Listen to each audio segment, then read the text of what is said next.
What's good? It's your boy, the urban legend, K to the Bird, KGUSA representative all day in the building. And today, man, I come to bring y'all some more facts, not fiction. And the artist we're gonna be focusing on today is Kingpin, Skinny Pimp. Kingpin, Skinny Pimp, Memphis legend. If you don't know, I'm about to put you on some of his history, put you on game to some of his music, and put you on game to the music that me and him did together on our collaboration. So let's get into it.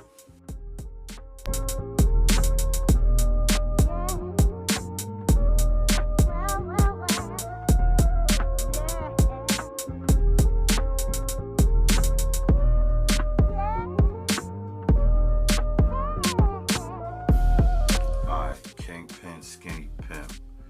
If you don't know, he's a Memphis legend, born and raised in Memphis, Tennessee. Came up in the 80s, early 90s, you know what I mean, doing his thing on the streets in the 80s. He been rapping since high school, came out doing his shit, spitting. He went to the same high school as DJ Paul and Juicy J, and they knew each other back then, but they wasn't making music together because at the time, the person that he started off making music with was DJ Squeaky. DJ Squeaky. And if you never heard of DJ Squeaky is the person that produced 100 Shots for Young Dolph, and he produced a lot of records for Young Dolph. Matter of fact, Young Dolph was his young protege. He the one that kind of discovered Dolph before he got with other people in the industry. So Skinny Pimp been chilling with DJ Squeaky, and they was working on their underground mixtapes, pumping them out the trunk, doing it inside the house, recording it, you know what I mean, dropping it, serving it right out the trunk. And when they was doing it, they was creating a kind of a buzz, and it was starting to spread to different states like Atlanta and Houston. And they just kept on pushing the underground mixtapes, you know what I'm saying? But Skinny Pimp and DJ Squeaky had a falling out. I think they had a discrepancy over the money and how the money was getting broken down, so they parted ways in '96. And when they parted ways, DJ Paul and Juicy J stepped in. So DJ Paul and Juicy J was just doing their thing on the mixtapes as well, and they just dropped their first official album, which was called Mystic Styles. So they was looking for new artists to sign to bring under their label. And one of the first artists they ever signed under their label was Kingpin, Skinny Pimp. You know, along with Project Pat and other people on the clique, but Skinny Pimp was the first focus for 3-6 Mafia as a label. So they promoted him, they put a lot of mixtapes out with him, they grinded, then they dropped their first official album on Kingpin, Skinny Pimp. And that first album was called Skinny But Dangerous. Yeah, Skinny But Dangerous. If you never heard it, you should look it up, man. Skinny Pimp killed that album. Album was solid. Good production from Juicy J. Good production from DJ Paul. And on the second album is when he became a Memphis legend. The second album was called Players Ball. On the Players Ball album, I believe DJ Paul and Juicy J produced every single track on the album.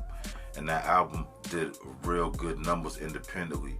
I think on the first week sales, it did like 60,000.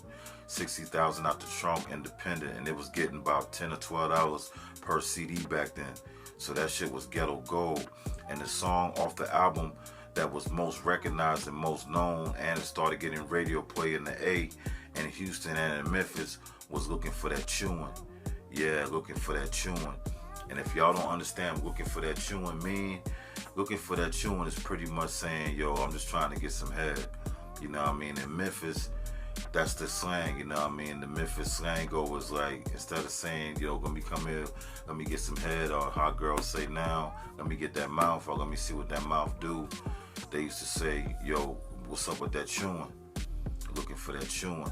And that was his biggest single, man, and it popped to the mainstream and it popped locally. So after the success of that album, you know what I mean, Skinny was dang networking with 3-6 Mafia, but they eventually had a falling out, and they had a falling out over the publishing. You know what I mean? Skinny was getting his money off of the sales of the albums, but the rumor is that he sold all his publishing to DJ Paul for 10 bands. Yeah, for 10 bands. And back then, as an independent artist, I guess he was thinking about the money at that exact time, and he wanted to capitalize off that moment, so he wanted the bread, but he should have never did that on business, on the business level. He should have never sold all his publishing on that album, because that album still gets played to the day, and it's over 25 years old, So once he started getting hip to the business and seeing how the publishing and the game worked, he had a falling out with DJ Paul. He kind of felt salty, so he left the label. And DJ Paul and Juicy J and him never been on good terms after that point. So then he went solo. And then when he went solo, he dropped a slew of albums, a bunch of albums independently. But none of those albums could ever recreate that feeling of those first two albums that he dropped that was classics. So eventually he came back to his roots and he brought out another album called The Return of the Players Ball, trying to recreate that sound, that vibe that DJ Paul and Juicy J helped him create on those first two releases, trying to recreate that sound, trying to recreate that vibe. And the Return of the Players Ball album, it was kind of successful on the underground. It did numbers. I believe it came out through Rap A Lot Records, but it did numbers independently. Then after that, he kept on pushing, putting out more albums. The most notable one would be The Product. When he dropped The Product, the album got a lot of recognition. It did some numbers, did some ghetto gold numbers. So Skinny Pimp been always known for his consistency and his work ethic. He always wrote dope songs. He always had a good voice. He always had a dope style. If you don't know, Gucci Mane was inspired by Kingpin, Skinny Pimp. When he was coming up in the rap game, he said the artist that influenced him the most was Project Pat and Kingpin, Skinny Pimp, straight up.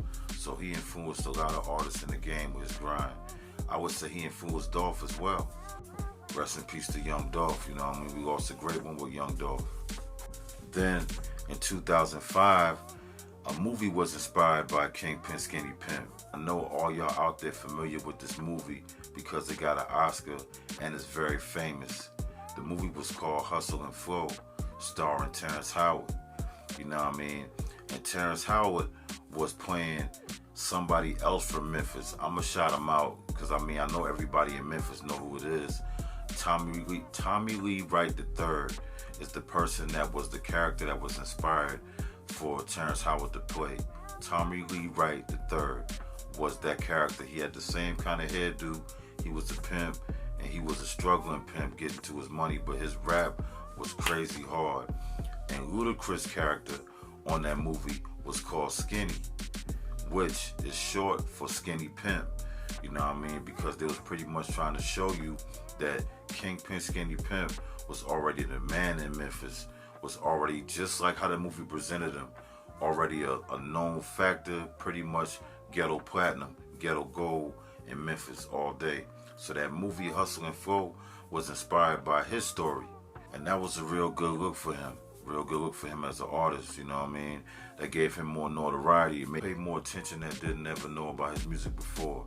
People that wasn't familiar with his music for all those years that he didn't put in all that grind, that movie kind of gave you a glimpse of what it was and what he was like and what his vibe was. And a lot of people picked up on that. So that was a good thing for his career. It helped him gain more traction, more streams, and more recognition. Alright, so after that, man, Skinny was just out there grinding, doing his thing, still working his hustle, still promoting his music, doing his thing independently. He's still out there recording, still dropping music. I think he even dropped a couple of movies independently. Put up his own budget, and he dropped a couple of animation movies as well. And then he eventually moved to Atlanta, like most artists from Memphis and Houston eventually do when they're trying to broaden their horizons. So he moved to Atlanta. And when he moved to Atlanta, I got my people out there in Atlanta, my boy Jimmy Cole. Shout out to Jimmy Cole. Jimmy Cole ran into him and they built a relationship, And then Jimmy Cole passed that over to me. And I was already working with, Pat at the time. I was working with Crunchy Black at the time too as well. And when I talked to Skinny, he had good rapport for them, He ain't had no bad things to say about Project Pat or Crunchy Black. He never really said nothing bad about DJ Paul or Juicy J. He said that both of them gave him a good opportunity to put himself in position. And he said it was his fault that he didn't know the business, his fault that he didn't go over his contracts the right way, He was looking at the quick money at that time. So he had no malice and no hate for those guys. So when he saw that I was out there working with those guys, networking, he was very open to doing a record together. And we dropped a real good record together, man. The record is called Shake That Ass.